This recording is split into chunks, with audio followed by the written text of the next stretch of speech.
एक छोटे से गांव में रामलाल नाम का एक किसान रहता था। उसकी जिंदगी खेतों और मिट्टी से जुड़ी हुई थी। रोज सुबह सूरज निकलने से पहले ही वह उठ जाता, हल बैल लेकर खेतों की ओर निकल पड़ता। पसीने से तरबतर होकर भी उसके चेहरे पर हमेशा मुस्कान रहती, क्योंकि उसे अपनी मेहनत पर भरोसा था। रामलाल का सपना था कि उसकी फसल इतनी हो कि पूरे गांव को अनाज की चिंता न रहे।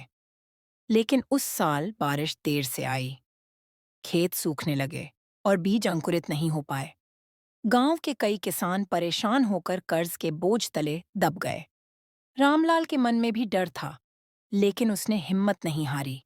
उसने कुआं खोदने की ठानी, दिन रात मेहनत की, कभी अपने परिवार के साथ तो कभी गांव के बच्चों की मदद से। धीरे धीरे पानी निकल आया और उसने खेतों को सींचना शुरू किया।